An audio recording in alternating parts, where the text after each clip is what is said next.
Radakin, Chief of Defence Staff from the United Kingdom, Major General Jong Hae-il, President of the Korea National Defence University, South Korea, Reinhard Butikofer, Member of the European Parliament of Germany, Andrew Shearer, Director General, Office of the National Intelligence of Australia, and Gudrun Wacker, Senior Fellow of the German Institute for International and Security Affairs, Germany. Now, the world's attention has rightly been focused on Ukraine for the past few months, but it's the important consequences of that conflict that may well be played out in the Indo-Pacific, as China and the countries of the region absorb the lessons from the war. Ukraine has certainly given Taiwan a template in resistance and previewed the kinds of weapons the Western world is prepared to use to prevent China should it attempt to attack Taiwan.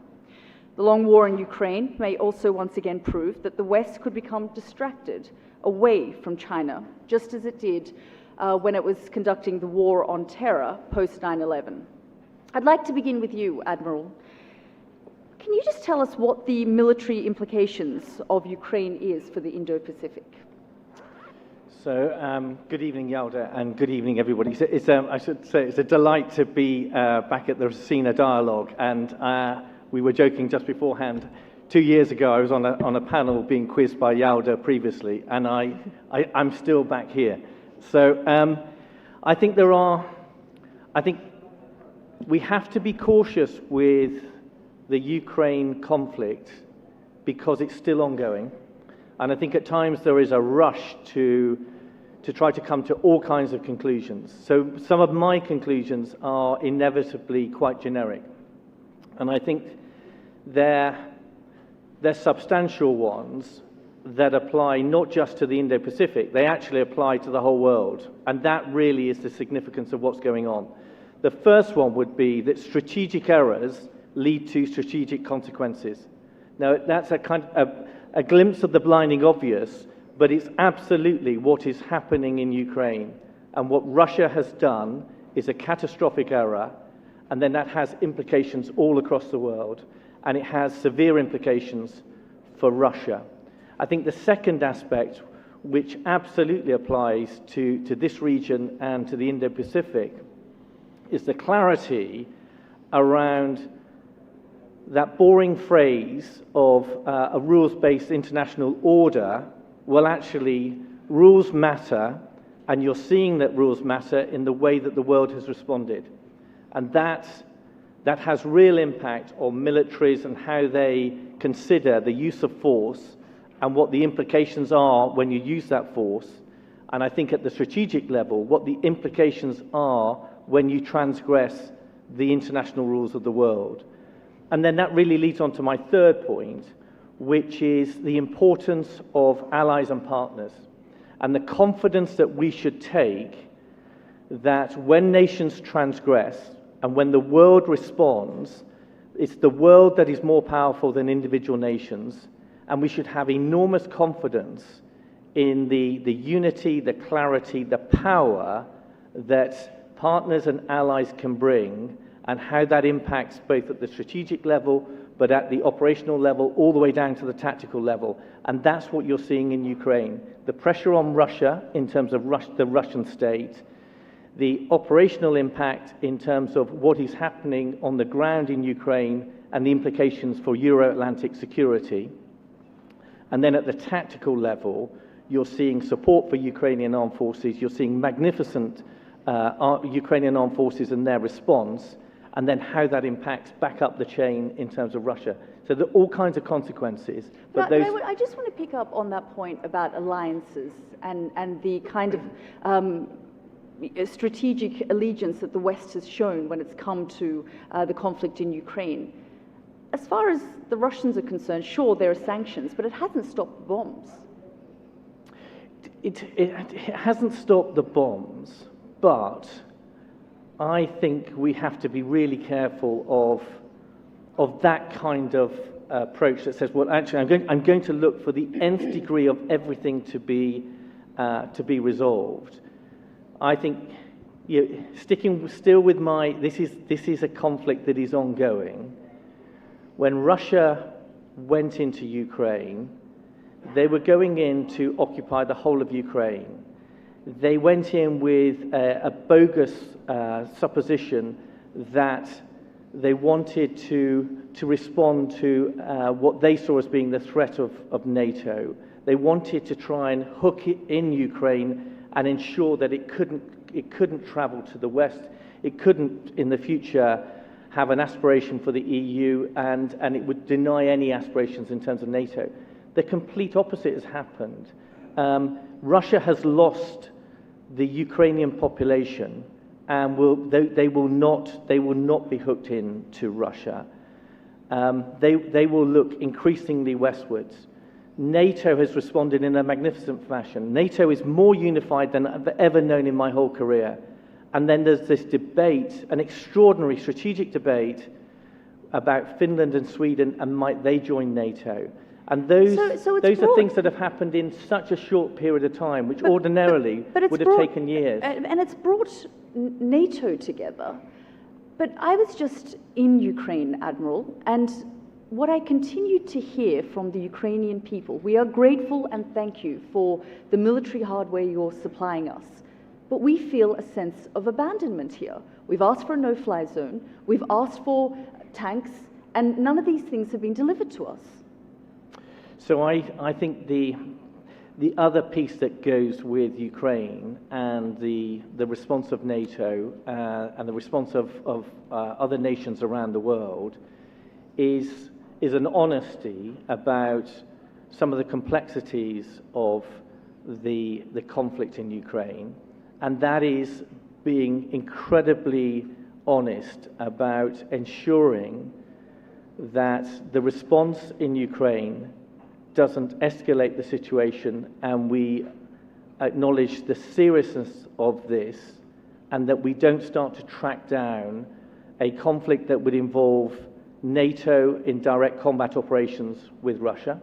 And that's been a political imperative that has been imposed from the very outset. And I can understand the frustrations with our Ukrainian friends, and we deal with some of those Ukrainian generals directly. But that is a constraint that is being applied, and is being applied honestly. And then to your other point about the support that's being given to Ukraine, there is an extraordinary level of support that's being given to Ukraine. And if you track to what Russia is saying, Russia is criticizing the level of support that's being given to Ukraine. So I think the success of the Ukrainian armed forces is testament to their own courage, to their ingenuity, their political leadership, the fact that they're fighting for their country, but it also reflects the support that's been given by a whole series of nations. If this is a long war, and we don't know how long it's going to last, 2 weeks, 10 years, is that to China's advantage? Because, again, the West is distracted from the China question, the China issue. Well, I'm conscious of hogging. No, we've got plenty of time, don't worry. So I think we've got to be really careful about these conclusions in terms of China. This is a conflict with Russia. The UK position is very different. In our integrated review, we declared Russia as an acute threat, and we made a clear distinction about the language in terms of China as a competitor and as a challenge. I think the pieces to me for China to absorb, and for all of us to absorb, again, is going up higher, is that this world order, these international rules, when you transgress those international rules, it leads to all kinds of consequences. And when you invoke war is this ugly, unpredictable beast, and it leads to, again, a whole series of other consequences.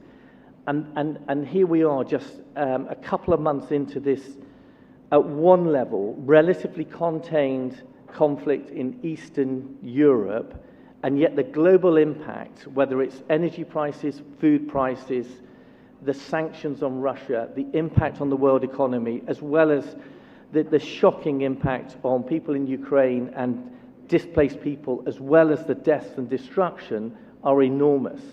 And I think if you're any other nation and you're contemplating the use of force and you're doing that in such a hideous way, which is a transgression of international law and is clearly illegitimate, then the reaction of the world and the implications and the unpredictability of this, the shocking miscalculation by Russia, who I assume was being told by, Putin was being told by his generals, by his intelligence specialists, by his economists that actually you preserved your economy, you've got a war chest, you can do this.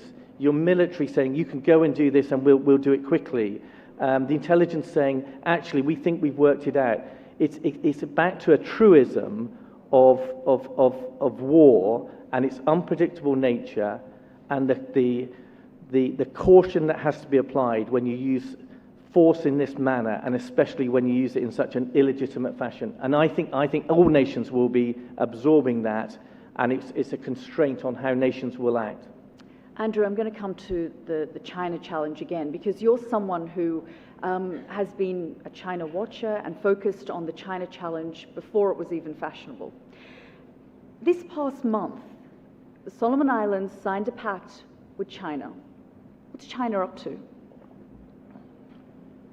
Well, Yalda, in my view, China's objective is now increasingly clear, and that is China wants to be the world's leading power, wants to supplant the United States in that number one position, and on the way to achieving that global objective, it needs to establish dominance in Asia, in the Indo-Pacific. And to do that, it's bringing together all the arms of state power in a very coordinated strategy, economic inducements, investment, the Belt and Road Initiative, but it's also using military power, cyber power, foreign interference in other countries to build out a position of influence right across the region.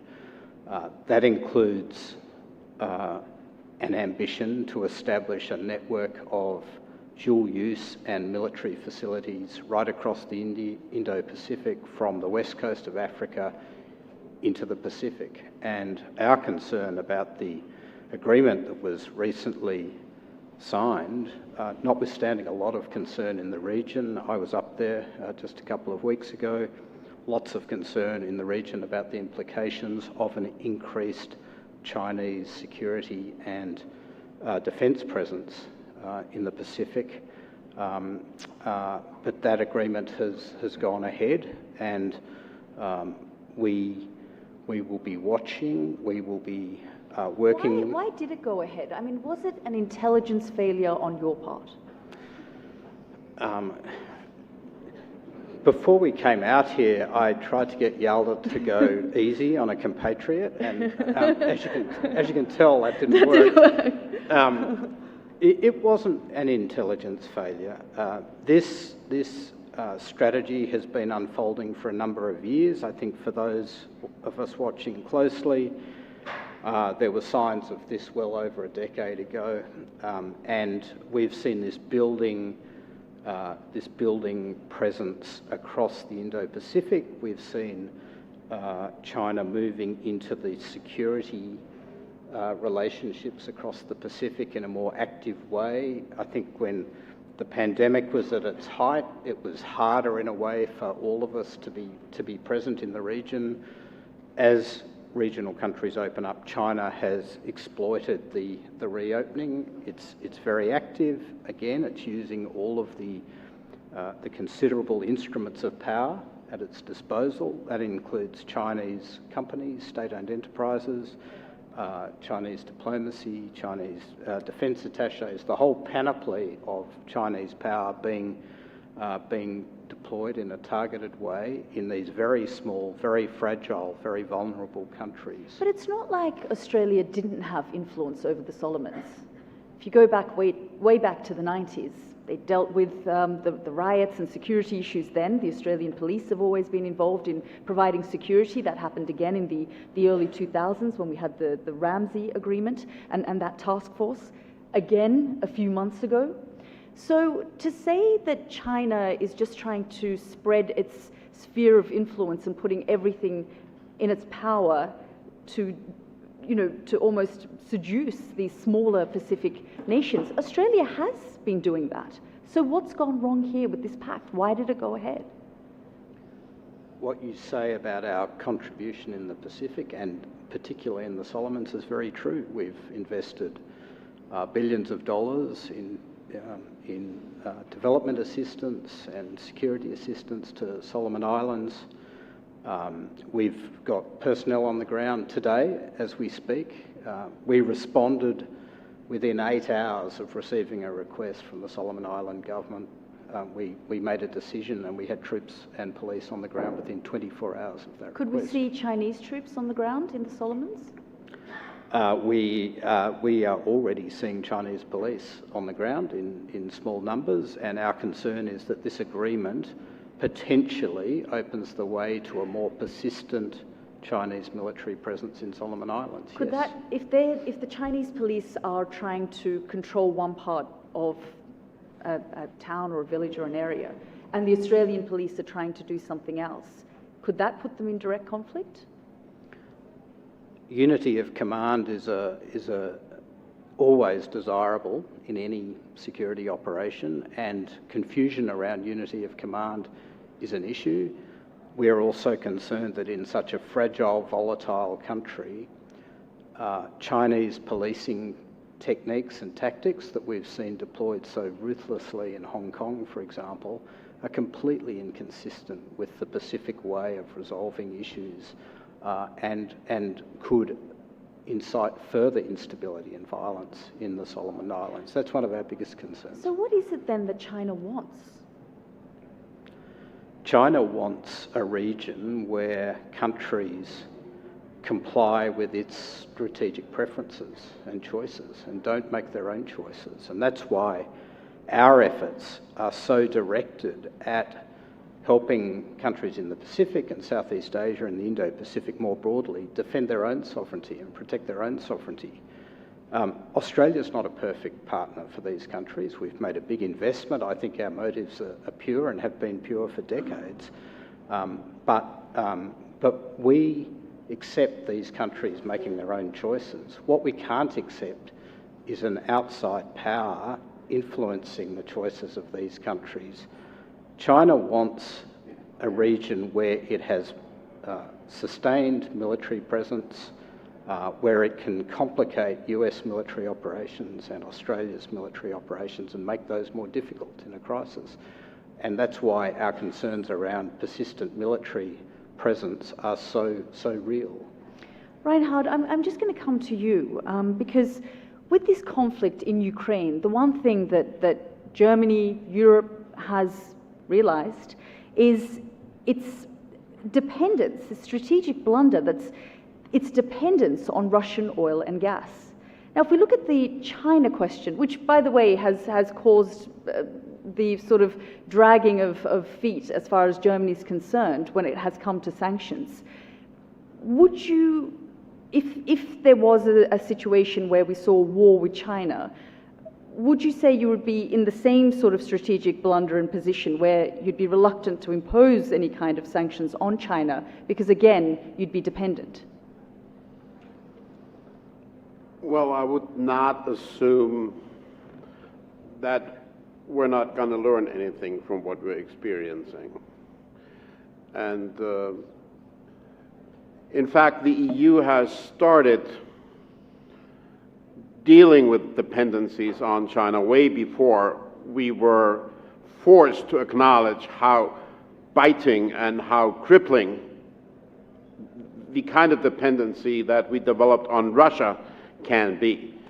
If you look at the EU's trade policy, over the last 6 years, we have developed a number of trade defense instruments that are designed to reduce the dependency. The EU has also reshaped its general understanding of the relationship that we are developing and that we have with the PRC. In 2019,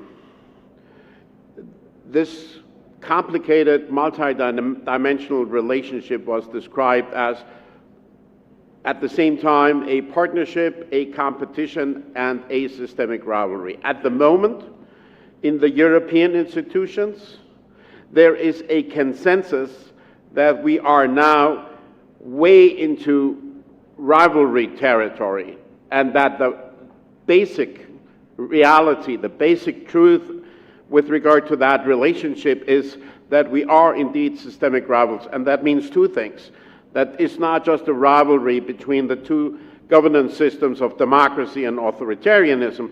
At the same time, it's also a systemic rivalry between what's been called a rules-based, multilateralist, liberal international order and the resurgence of big power politics.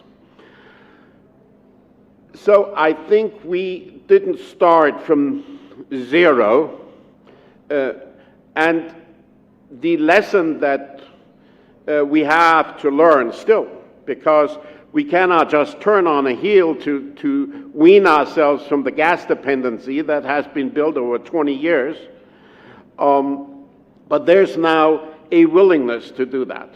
And we have had discussions and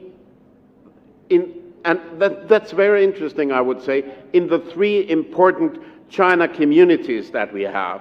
In the business community, in the national security community, and in the human rights community, we have had discussions that, not being as dependent on China as we are inclined to be, even though our exports to China are about a fourth of what Australia's are, still we saw when we were looking for PPE at the beginning of the pandemic how dependent we were. We know that we're dependent on rare earth and a couple of other strategic minerals. I think we're already in the process of transitioning away from that. In the government circles, the awareness of these challenges is, I would say, much more developed than it is at the moment with some MNCs. But when you look at the business community in a broader sense, there is a lot of support for a new trajectory. In fact, it was the German Federation of Industry that first came out in January of 2019 with a strategy paper on China that defined China in much more critical terms than any strategy paper you had seen from Europe before. But if we talk about the lessons, if you want to talk about the lessons learned in Ukraine, right now, billions have gone into Russia as a result of oil and gas, something that you continue to pay for. And that is fueling the funds for the war in Ukraine. So it's one thing using the rhetoric and using language like values, and it's our values. But as far as the Ukrainian people are concerned, that hasn't stopped. You continue to fund the war for the Russians. So we can talk about the lessons learned, but I just wonder, you know, how quickly have those lessons really been learned? Look, we don't have a time machine. We can't go back in time. So we have to apply the lessons that we're learning in what we're doing in the future, right? And there are a couple of lessons, and I put them in very generic terms. One lesson is that if you're confronted with an imperialist opponent, then you should take them at their word. A lot of people around Europe didn't take Putin at his word when he pointed out his designs on Ukraine. And I think the Communist Party emperor in China is not less ruthless than the Russian Tsar is. So we should also take Xi Jinping at his word, number one. Number two, appeasement in such a confrontation leads to war. And number three, if you want to deter And of course, I would have preferred that we would have been able to deter Putin, but if you want to deter, you have to start early. We started deterring with half-baked measures very late in the day, after Putin had already concentrated his troops along the Ukrainian border. That effort should have started at least in 2014. So when we try to learn, looking forward to what we might encounter with China, I think we have to learn the lesson that we have to start thinking about deterrence, for instance, of an attack from the PRC on Taiwan or any of their other neighbors, how we can effectively influence the framework conditions under which they operate before they get close to that. But right now, today, Germany is not prepared to sanction Russian oil and gas. Today, Germany has taken steps that have a momentous importance. Up until January, a majority in our country was in favor of Nord Stream 2. I have been a consistent opponent for years, but sometimes very lonely. Now we've shut it down. Until January, nobody in Germany, regardless from which party, was willing to supply armaments to the Ukrainians in case they would be attacked. Now we are supplying armaments. We're even, that was the decision of, I think, today or yesterday, we're even exporting tanks to Ukraine to help them. We have formulated a policy that says we will wean ourselves from Russian coal by August, from Russian oil before the end of the year, and from Russian gas before 2024. For a country that at the moment gets 50% of its coal, 35% of its oil, and 55% of its gas from Russia, that's quite an ambitious turnaround. I would be willing to cut off, to embargo oil from Russia immediately. The government probably has to be a bit more cautious than a parliamentarian can be. They would rather err on the side of caution, I guess, than on the side of audacity, because if they get it wrong and if there is an industrial meltdown, that is not going to weaken Putin, that's going to weaken us, and that might create so much internal strife that we might not even be able to sustain the policies that we have now moved forward to. So I think we're on a very good trajectory, even though I belong to those critics of the government that always push for doing more. We have asked for supplying tanks for a couple of weeks. Now it's happening. But for the country, this has been an hour of, I would say, geopolitical awakening. The Chancellor called it a Zeitenwende, a historic turning point. And Germany had been very reluctant to accept, for instance, NATO's 2% GDP goal.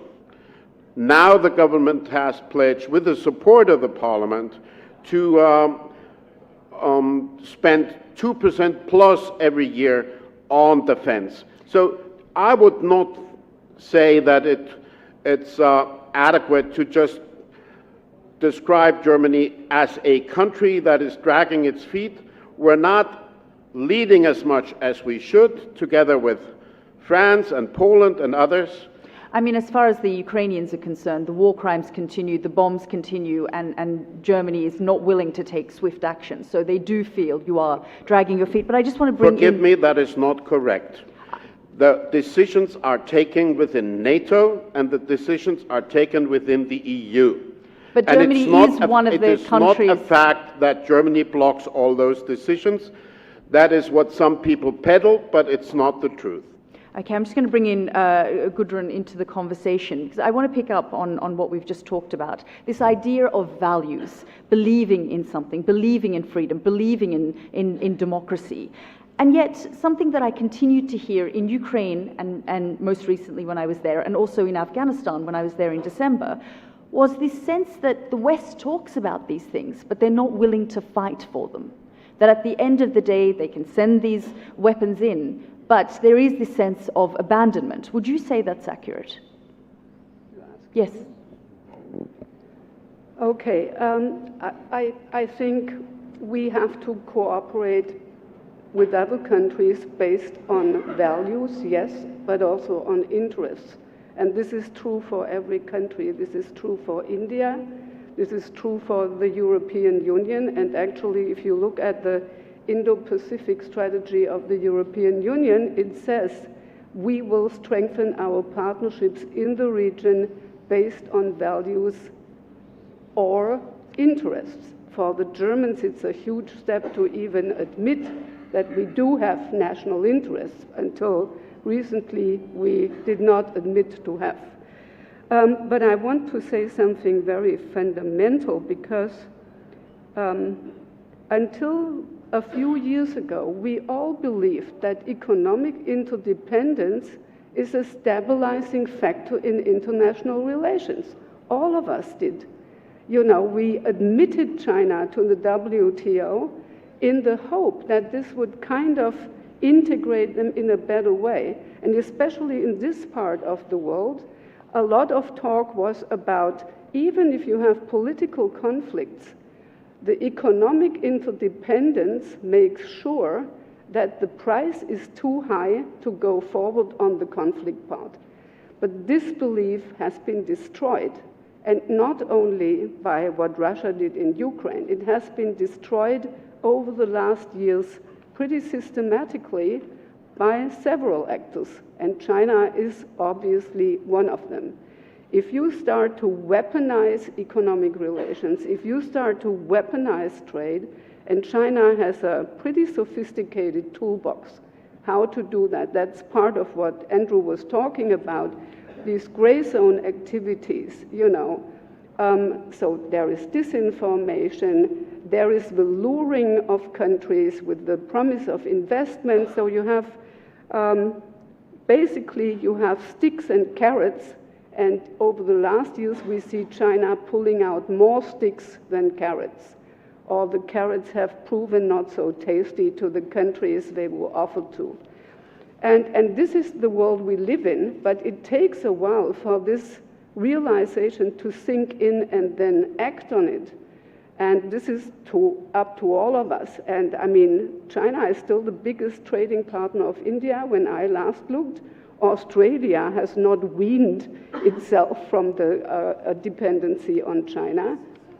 Saying that should China, or in the event that China attacks Taiwan, the West will be as unprepared in terms of how tangled it is economically with China as it has been, well, certainly in the case of Europe, with Russia?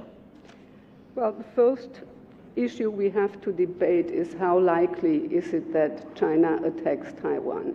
It's not unthinkable, though. I know that there is this scenario, and it has been discussed quite a bit, especially in the US, and also we have to think through in Europe what we would do in such a case. That's clear. But I think to come back to what conclusions China will draw from the conflict in Ukraine, the war in Ukraine, we're not there yet. They're observing very closely what is going on, and I think already they saw several surprising things. One surprise was the unity of the West and the swiftness with which the sanctions were decided, you know, and Germany not blocking them. And the other surprising thing is the resistance in Ukraine. Maybe Xi Jinping was told by Putin the same kind of narrative that Putin promised at home. We go in, this will be a surgical operation, we will be welcomed as liberators, and after a week everything is over. But this has not happened. And now, I mean, if Russia ends up being really economically crippled in the long term, China will not be the winner because it will be the only target left of the US for one.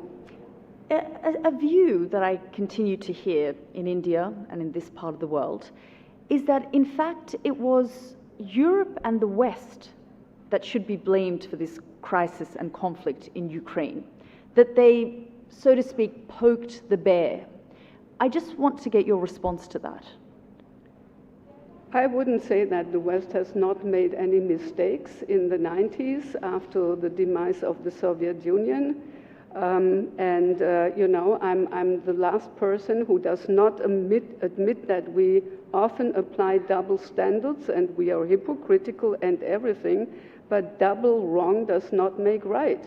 This is one thing I want to say. And if you, in a way, this is the narrative that Russia is rolling out. Basically, it's the fault of NATO, eastward enlargement, and of the United States, because NATO, of course, is only a puppet of the United States. And that, you know, with NATO at Russia's doorstep, they had no choice. This narrative is pretty much embraced in this country, where we are right now. And the Chinese go one step further. They not only embrace the narrative, they actively promote it, especially in Southeast Asia and this part of the world. So the media also amplified this message on Ukraine wanting to develop nuclear weapons, the story about the biochemical weapons. So all amplified, the messages amplified by the Chinese media. And this narrative that it's all NATO's fault, I think, you know, the situation we are in now, it's still clear that Russia breached international law. It doesn't accept the borders of a sovereign country. It invaded Ukraine, and that's a fact. And if you look at the kind of security architecture we believed to have in Europe, yes, the OSCE is, you know, not very effective anymore. NATO is not inclusive, and there was this institution of the NATO-Russia Council, which somehow never worked when there was some conflict between NATO and Russia. But does this mean, and I think it's really a matter of perception, and I think India should think about whether you would apply the same logic to China. If China starts to argue, we are threatened so much by the Quad and AUKUS and, you know, NATO now talking about China, we have no choice. Because this is basically Russia's argument. Does this justify that you invade another country? And the case of Taiwan, of course, is even more tricky because the majority of the world does not recognize Taiwan as a sovereign country. So what does this mean, for example, for the UN? Would we even be able to discuss the issue at the UN level? Or would we be thrown back to our own deliberations in other formats like the G7, for example? Major General, I'm going to bring you into the conversation. Just with the question of competition between China and other regional countries, would it be fair to say that South Korea is perceived to be on the sidelines? Comparing to Germany, South Korea is very lucky because we didn't import the Russian gas or oil. Yeah. But the South Korean, so far, the South Korean government policy is to try to maintain the balancing position between the China and U.S. because the Indian Pacific strategy and one belt and one road is conflict in the Northeast Asia, and also the North Korea try to test the nuclear missiles. So South Korea has maintained the good economic relationship with the China, and instead of the economics, we try to good relationship between U.S.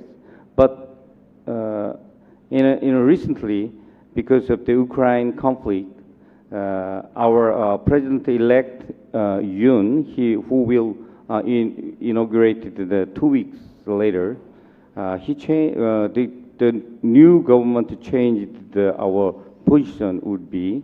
So yesterday he announced that South Korea is trying to examine to join the Quad or AUKUS and everything to strengthening the U.S. India and strategy. Sorry, so did you say that South Korea should join the Quad? Would join, yes, but President Yoon is officially announced yesterday we will examine to join the Quad. So our position will be changed. South Korean government position will be changed. So far, we try to maintain the good economic relationships with China, but the Ukraine situations, we can learn the change in the strengthening of realism in the world. So we have to need the good military and economic relations with the India and Pacific strategy with the U.S. instead of China. Is there some kind of timeline for when you would consider or want to discuss being part of the Quad? Taiwan? No, for South Korea. Timeline. No, I don't know yet. But now the new president-elect is their government is trying to join very maybe this year or next year. Okay. I'm conscious we've got 3 minutes and there's probably a lot of questions in the room. So I'm going to take 3 questions. The mics are just in front. I'll take them all at the one time and then we'll put it to the panel. So if you have questions, please feel free. I believe there's one back there. Yeah, please go ahead. Introduce yourself and your question. Hello, my name is Elizabeth. I'm also part of the Raisina Young Fellows, and I do have a question primarily for all of you. I was wondering, talking about poking the bear, the European Union also, has been asked, or Ukraine wants to join the European Union, and a couple of days ago, the Austrian foreign minister also, expressed kind of criticism or cautiousness about this idea because the conflict will not be resolved anytime soon, and even then we have to ask ourselves how this is going to impact the relationship with Russia. So I was wondering what's your position in this regard. And the second question, we're very much and very often hearing about strategic autonomy, but I was also wondering why don't we more often hear about strategic coherence? So that, I mean, the military aspirations on the one hand, but we are also kind of increasing our economic interdependencies one more time, this time in a diversified manner and with other countries. But in a long-term perspective, I was wondering why, especially after 2014, it was not clear to the European Union, especially and also to Germany, that this kind of economic dependence was kind of contradictory. So this kind of incoherence, this term strategic coherence should be used and applied more often. So I would be interested, what's your position in this regard? Thank you very much. Thank you. And I'll take one question there and then there, and I'll put it back. Yeah, just there. Thank you very much. My name is Dr. Fedor Wojtolowski. I'm from IMMO, Russian Academy of Sciences. I have a question addressed to anybody who will be ready to answer. We have heard a lot about how Russia is guilty, how it should respond for what it has done in Ukraine here. And a lot of words how to support Ukraine fighting against Russia. But nobody said about diplomatic solutions for this crisis. And how do you see what can be done in this sphere? How we can resolve this crisis by diplomatic means? Thank you. Thank you. And just one there. Okay, I am Dr. Shen from Taiwan, DSR. We can see that after Ukraine war, maybe 2 years ago, many generals and many experts predict that Taiwan Strait will become war, maybe one year later, or maybe 2 years, maybe 2027. But after Ukraine war, I'd like to ask maybe Dr. Gudrun Walker or maybe Admiral, because we can see that a general from U.S. say maybe 2035, China will invade Taiwan. What do you think the timeline that China will invade Taiwan? We can see recently Xi Jinping may be in trouble in his 2020 Party Congress power arrangement, or maybe in the Shanghai, my colleague said recently, mentioned about the Shanghai pandemic control. You can see that the different faction power struggle in Shanghai city. Yeah, so your question... What do you think that Sure. this situation will affect that China invade Taiwan timeline? Okay, thank you, got it. So the first question was about poking the bear and Ukraine joining the EU and the sort of implications of that. Perhaps, Reinhard, you can answer that. Sure. I would predict that in the European institutions, there will probably be a decision before this summer break that Ukraine will be granted candidate status.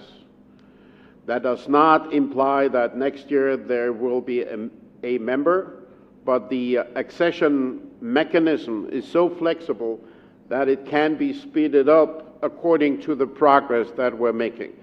So I say this because in two council meetings since the beginning of the war, for the first time, the European Council indicated that not only would they promise the Ukrainians some vague participation in the European family of nations somewhere in the future, but that they pledged to support Ukraine's accession. So that is, I think, a new trajectory that we're engaging on. And if I can answer the second question from Elizabeth also, the term strategic autonomy is becoming less prominent and less attractive around Europe because in a time when you have to understand that in tackling the challenges from some authoritarian regimes, you better team up with your friends and partners. Navel gazing is not necessarily the best answer. In the German context, we are not talking about strategic autonomy in the new government. We're talking about two terms: strategic sovereignty of Europe and pulling together more closely, and strategic solidarity with democracies and like-minded countries. Okay, we've just got a couple of minutes, but I'd like these two questions answered. One was about political solutions, diplomatic solutions for this conflict in Ukraine. I don't know who wants to answer that one. Maybe I can offer a dull answer, which is I think that has to be dominated by Ukraine and how Ukraine sees this conflict and what it demands. And the fact that Ukraine is fighting for its sovereignty and its very survival gives it such prominence. And just to answer the other question, I think even on the EU piece, even as somebody from a nation that is no longer a member of the EU, again, this is about Ukraine being able to choose whether or not it wants to apply to join the EU. And I would also just add on the strategic coherence point, there has been phenomenal strategic coherence in the way that the world has responded to the Ukraine conflict.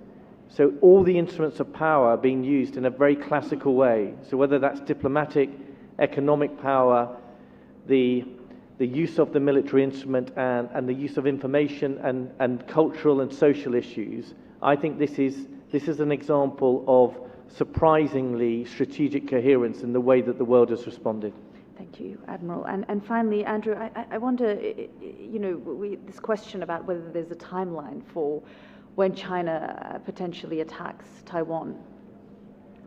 So, Yalda, our assessment is that Beijing's overwhelming preference is to take control of Taiwan without using kinetic military force. And at the moment, what we see is Beijing using economic coercion, cyber attacks, political interference, incursions by PLA warships and aircraft into Taiwan, the space around Taiwan, to put pressure on the Taiwan government so that desirably, from Beijing's point of view, Taiwan comes to the negotiating table on Beijing's terms. That's overwhelmingly what they're trying to achieve. But there's no question that they are working very, very hard to give themselves a military option as well, even though it's not their preference. We see the development of a massive range of sophisticated weapon systems. One of our concerns flowing from the situation in Ukraine is that the importance of nuclear weapons is actually being reinforced to China. The importance of subduing an enemy quickly is being reinforced. But by the same token, the difficulties that the Russian military has faced, as Tony said, should be giving serious pause to people in Beijing about the complexity of an operation to seize Taiwan. And the hardest operation in warfare is a contested amphibious landing. And it's possible, with sensible policy decisions in Taipei and support from international partners, that the military problem of seizing Taiwan can be made incredibly complex and difficult, and that there can be more time put into that timeline. Unfortunately, we have run out of time, so ladies and gentlemen, if you could please thank my panellists. Thank you.